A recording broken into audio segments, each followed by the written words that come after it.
Muy buenos días, Nakamas, y bienvenidos a la review del capítulo 1102 del manga de One Piece. Review que, tal y como estáis comprobando, es bastante diferente a como las hago habitualmente. Llevo un tiempo dándole vueltas a cambiar cómo hago las reviews y tengo bastantes ideas diferentes en mente, y una de ellas es hacer una review como la que hice en Japón, simplemente dándole menos importancia al resumen del capítulo, aunque sí, por supuesto, mencionando las cosas más importantes, pero también dándole una mayor importancia a los detalles, aunque sean muy pequeños, que tiene el capítulo. Y entre que ando como con muy poco tiempo por las fechas en las que estamos, y que precisamente creo que este es un buen capítulo para darle menos importancia al resumen que a los detalles, al ser un capítulo en el que básicamente la mitad de lo que vemos es un punto diferente, un punto de vista diferente, una perspectiva diferente a eventos muy importantes que ocurrieron en la primera mitad de la serie,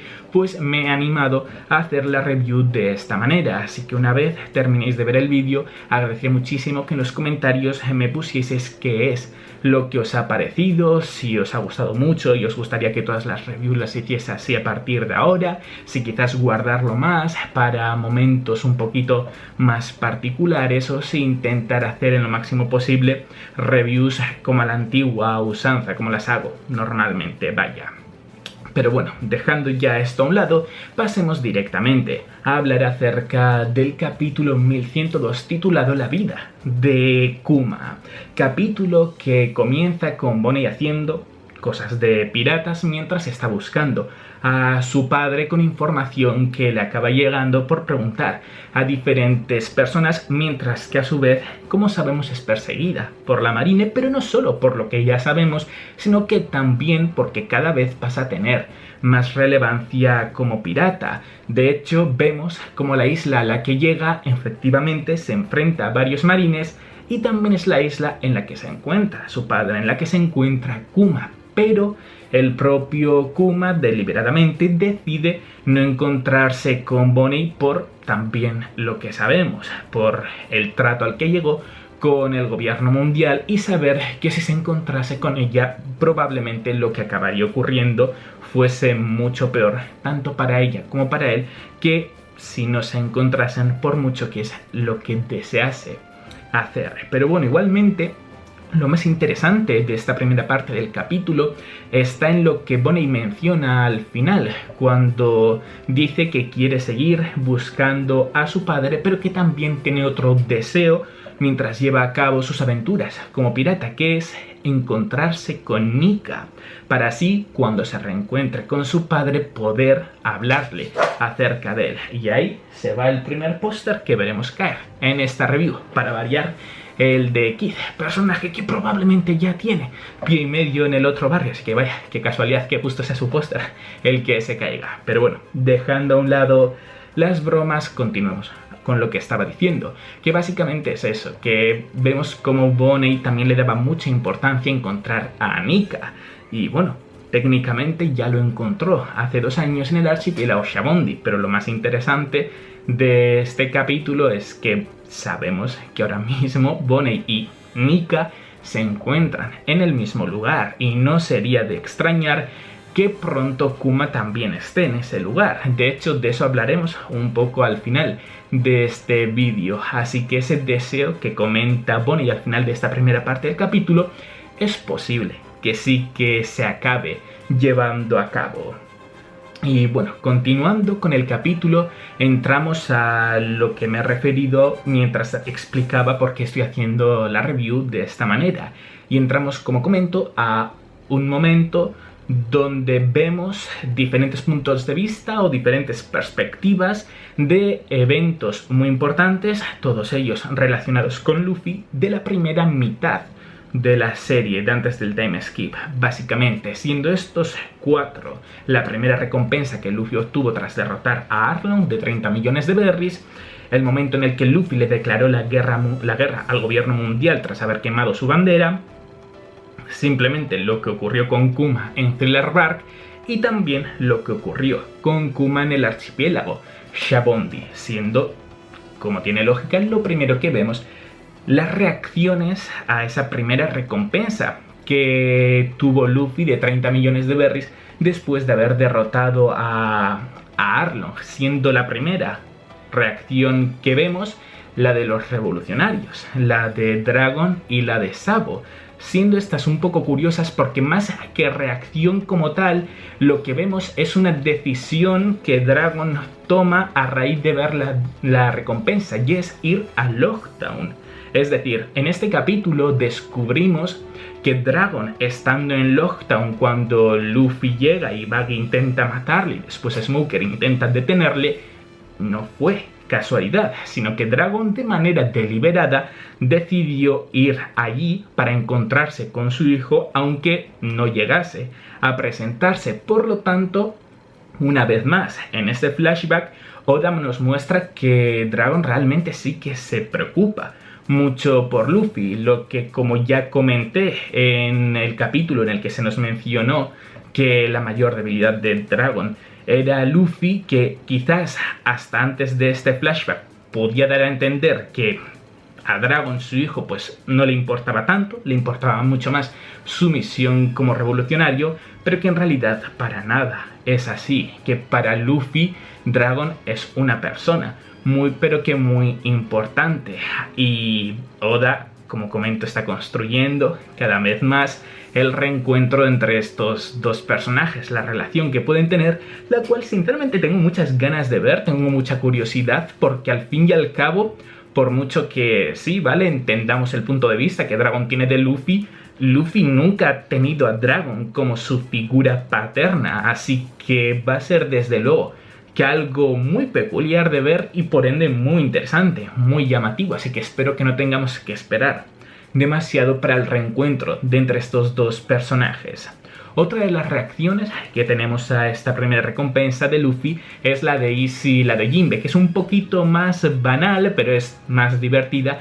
y también un poco curiosa, básicamente porque vemos a Ace muy enorgullecido por su hermanito, por Luffy obteniendo su primera recompensa y enseñándosela a Jinbe, quedándose y ahí está. Otro de los pósters, esta vez Luffy en Snake Man. Veremos cuántos consiguen sobrevivir a esta review. Pero bueno, vemos eso a Ace, mostrarle la recompensa a Jinbe, quedándose muy sorprendido por Luffy haberla obtenido tras derrotar a Arlong. Recordemos la relación que tenían Jinbe y Arlong. Por lo tanto, es como que está muy bien pensada. También la reacción de estos dos personajes, el poner la reacción de estos dos personajes y juntarla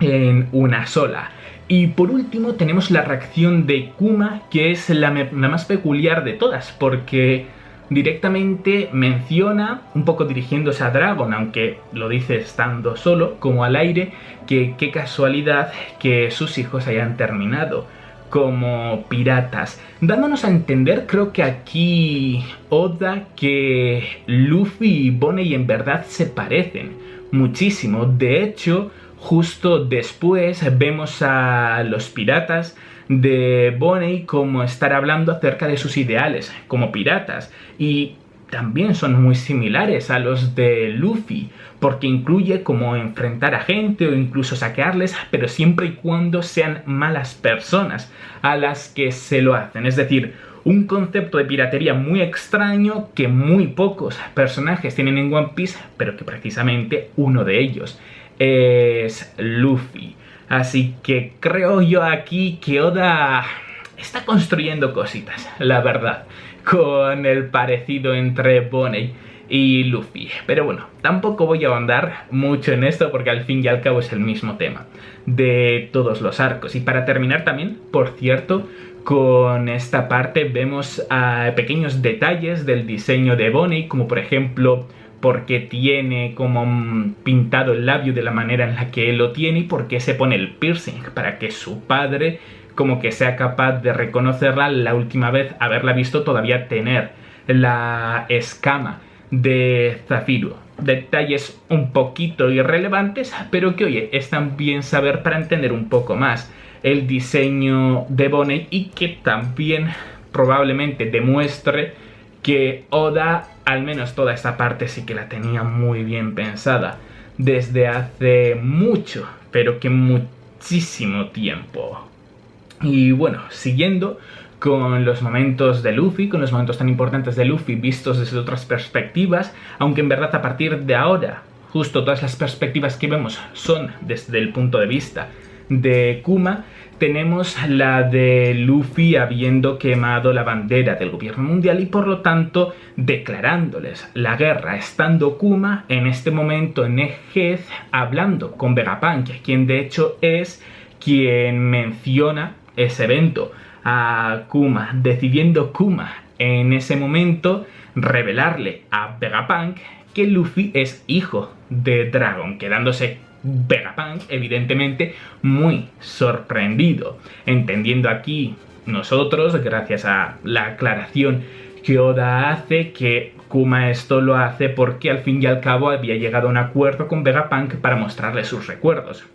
Así que eventualmente, como los iba a ver, iba a acabar averiguando que Luffy era hijo de Dragon, así que no tenía mucho sentido ocultárselo al científico. Pero bueno, también otras cosas interesantes de esta parte del capítulo que vemos son el que se nos muestra que el proyecto de los pacifistas ya estaba a punto de finalizar, de la misma manera que el proyecto de convertir a Kuma en un robot del gobierno mundial. Así que básicamente se nos confirma que la primera vez que vimos a los pacifistas en la serie, en el archipiélago Shabondi, casi que fue la primera vez que pasaron a estar operativos. Así que bastante curioso, bastante interesante poder saber esto. Después de este momento tenemos los momentos, las interacciones entre Kuma y los Mugiwaras en Thriller Bark, como por ejemplo el momento en el que les dijo a los Mugiwaras que les salvaba la vida si ellos les entregaban a Luffy, y los Mugiwaras por supuesto negándose a este trato, y el momento del final del arco en el que Kuma, dirigiéndose a Dragon, aunque una vez más sin estar Dragon junto a él, decir que Luffy ha conseguido juntar a unos muy buenos amigos. Pero lo más interesante también de esta parte del capítulo, de este punto de vista diferente de Thriller Bark, está en el sacrificio de Zoro, el cual para mí gana aún más valor de lo que ya tenía, porque el propio Kuma comenta que quizás ni él mismo sería capaz de aguantar el dolor que les trajo a Luffy y que luego Zoro decidió tomar en su propio cuerpo. Por lo tanto, uno de los momentos más icónicos de toda la serie y uno de los momentos favoritos en general de la comunidad gana aún más peso porque da aún más mérito a lo que Zoro hizo, porque recordemos también que Kuma no es un personaje cualquiera, que es un bucanero, que es un personaje que ha demostrado tener una resistencia tremenda. Así que lo que Zoro hizo en ese entonces, como comento, tiene un valor aún mayor de lo que nos podíamos esperar, teniendo ya de por sí un valor enorme. Y por último, en cuanto a esta parte del capítulo, tenemos el punto de vista de Kuma de lo ocurrido en el archipiélago Shabondi, comenzando un poco con cosas un poquito más, entre comillas, banales, como la noticia, los Shichibukais, de que han detenido a Ace, de que les van a ejecutar y que por lo tanto muy probablemente va a dar inicio a una guerra contra los piratas de Shirohige y que por narices van a tener que presentarse en el cuartel general si no quieren que les quiten el título. Luego un momento muy bonito, básicamente el que se podría considerar la despedida entre Kuma y Bonney, aunque solo desde el punto de vista de Kuma, ya que decide observar a Bonney y estar comiendo en un restaurante, pero decide no decirle nada una vez más para no ponerle en un peligro mayor al que ya está expuesta al mantenerse con el acuerdo al que llegó con el gobierno mundial. Pero, una vez más, lo más interesante de esta parte se viene justo después. Se viene con el momento de Luffy golpeando al Tenryubito, que luego desemboca en la separación de los Mugiwaras, ya que básicamente es ese momento el que sirve un poco como catarsis para que Kuma dé por hecho que Luffy es el equivalente a Nika de esta generación, ya que el propio Kuma comenta que golpear a un Tenryubito es un tabú al que nadie se ha atrevido a hacer durante siglos, y mucho menos aún por salvar o por vengarse de un Gyojin. Es decir, es justo, se va a caer otro póster, por cierto, creo que es el de Kaido, pero bueno, como comento, es justo lo que le da a entender que Luffy es el Nika de esta generación, y es eso lo que le hace tomar la decisión de separarles. Ya no solo porque sabe, mirad cómo se está cayendo justo el póster de Kaido, porque sabe que no están a la altura del nuevo mundo y que por lo tanto deben de entrenar, pero también confía en que si va a existir un héroe capaz de salvar el mundo, es Luffy. Por lo tanto, no es que únicamente Kuma decida separar a los Mugiwaras por el bien de los propios Mugiwaras, como creíamos hasta ahora, sino que decide separarles por el bien de todo el mundo. Así que una vez más, un momento que tenía un valor enorme, que de hecho ha tenido varias interpretaciones ya, pasa a tener otra capa de profundidad más que lo hace aún más interesante de lo que ya era, lo cual para mí la verdad es que es espectacular. Y ya a partir de aquí es cuando entramos en la recta final del capítulo, con un poco la conversación que se nos muestra entre Vegapunk y entre Kuma, antes, previo a la muerte de Kuma, básicamente convertirle en un robot. Comenzando, eso sí, no con la conversación de entre estos dos, sino con una conversación entre Saturn y Vegapunk, en la que básicamente Saturn ordena a Vegapunk que ponga en Kuma un interruptor de autodestrucción, negándose Vegapunk e incluso haciéndole ofertas para que si hace eso a cambio Kuma gane algún beneficio, pero Saturn negándose, no aceptando nada de lo que Vegapunk hace y quedando simplemente en que Vegapunk le ponga ese interruptor de autodestrucción, aunque en este capítulo no vemos que lo haga, así que no llegamos a saber si realmente tiene ese botón de autodestrucción o si todavía, aun habiendo pasado 2 años, no ha llegado a implementárselo, consiguiendo de alguna manera ignorar esas órdenes del Gorosei. Si lo ha implementado, la verdad es que las cosas para Kuma no pintan muy bien en la serie. Ya el pobre ha sufrido muchísimo, pero huele a que va a sufrir aún más, además con lo que os voy a comentar más tarde, como yo os he dicho antes. Pero bueno, siguiendo también en esta recta final del capítulo, y así es cuando comienza la conversación entre Kuma y Saturn, donde Kuma le da las... entre Kuma y Vegapunk, perdón, donde Kuma le da las gracias a Vegapunk por haber intentado tener un trato tan bueno con él, por la conversación que estaban teniendo con Saturn, diciéndole Vegapunk que se supone que no debería de haber escuchado eso, comentándole a raíz de esto Kuma que no fue él quien decidió implementar en sí mismo un super oído, lo cual también es muy interesante para lo que, os vuelvo a repetir, comentaré un poquito más tarde, porque puede ser la clave para entender qué es lo que está haciendo Kuma en el presente o por qué lo está haciendo Kuma, quizás mejor dicho.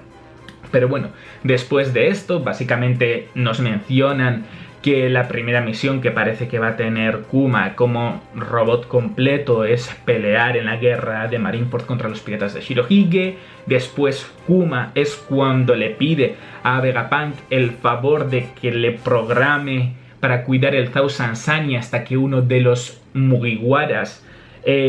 aparezca, diciéndole a Vegapunk una vez más que confía que Luffy será el héroe que salve el mundo, diciéndole, respondiéndole Vegapunk a raíz de esto lo curioso que es que un revolucionario apueste por un pirata, siendo un concepto que suena un poco contradictorio, dándonos aquí a entender Oda que los revolucionarios priorizan mucho más el bien del mundo más que el control del mundo, porque siempre lo hemos entendido mucho como que son los rivales del gobierno mundial, y quizás da la sensación de que simplemente el mal está en el gobierno mundial, pero con esta frase nos da a entender que también consideran que el mal está en los piratas, por supuesto, en varios de ellos al actuar muy mal frente a varios civiles. Así que curioso cómo nos mete un poco el detalle por aquí. Después comienzan a hablar un poco acerca de las memorias de Kuma, que yo esto lo comprendí un poco mal, porque como que entendí que la conversación que estaban diciendo, ya que básicamente Vegapunk le pregunta a Kuma si Kuma, al extraer sus memorias en forma de la palma de oso, las está perdiendo de su cerebro, pero Kuma le dice que no, que es una copia, y que es la copia lo que desaparece cuando alguien la toca. Y ahí es cuando Vegapunk le dice que puede estar tranquilo porque ha inventado un cacharro para básicamente poder ver esos recuerdos sin la necesidad de tocarlo. Pero yo lo había medio malentendido en la reacción ayer y creía que se refería a que si alguien tocaba esa bolsa de recuerdos, el propio Kuma perdería todos los recuerdos, porque claro, Bonnie tocó esos recuerdos hace poco en el manga, así que decía, joder, qué cruel sería que Kuma haya perdido sus recuerdos porque su propia hija haya tomado la decisión de verlos. Pero no, simplemente desaparece esa copia de los recuerdos, mientras que los recuerdos, aunque Kuma, estando en el estado en el que está en el presente, no tenga acceso a ellos, al menos, quizás no del todo, sí que si consiguiese volver en sí, los tendría. Lo cual me hace creer que va a haber algún momento en el que la cosa pinte un poco bien. Que luego termine mal, puede ser. Pero huele a que Kuma, yo creo que sí que va a tener un momento de lucidez con Bonnie y con su hija, así que va a haber un reencuentro muy bonito, y con Luffy viendo a Nika en su esplendor. Por cierto, estoy viendo que la batería de la cámara está a punto de finalizar, así que voy a intentar ya terminar lo más rápido posible, que la verdad es que me faltan muy pocas cosas por comentar y espero que no termine la batería antes de terminar. De hecho, sí, aquí tengo ya lo último a comentar respecto al resumen del capítulo, y es que comenzamos a ver la despedida de Kuma, muy emotiva, con Vegapunk llorando, con todos en Egghead, Sentomaru y otros científicos mostrando un gran respeto por Kuma, por la decisión que tomó a cabo y por la gran persona que pierde el mundo, con Vegapunk siendo a quien llama héroe a Kuma, con Kuma agradeciéndole a Vegapunk por salvar a Bonnie, y la gota que colma el vaso, la puñalada más dolorosa, pidiéndole que felicite en su nombre a Bonnie por su 10º cumpleaños, volviendo así al presente, que en verdad es un pasado un poco reciente, con Bonnie llorando a lágrima tendida por haber visto todos estos recuerdos de Kuma que hemos podido ver nosotros en este flashback. Así que desde luego que un momento que te daba razones de sobra para llorar. De hecho, yo estuve muy cerca de haberme puesto a llorar en la reacción. Y bueno, para terminar ya con la review, quiero hablar de un par de detalles, uno de ellos siendo el que llevo adelantando a lo largo de todo el vídeo, que no es el primero que voy a comentar, y es que va a ser muy curioso cuando a Luffy le cuenten acerca de la historia de Nika, porque no sé muy bien cómo va a reaccionar, ya que Kuma le llama como héroe y sabemos que Luffy no se siente muy a gusto considerándose como tal. Y vaya, se me va a cortar ahora sí la grabación, así que lo detengo y ahora vuelvo. Vale, ya estamos de vuelta. Pues lo que comentaba, que no sé muy bien cómo va a reaccionar Luffy a que le cuenten que él más o menos es como el Nika de esta generación, aunque en verdad,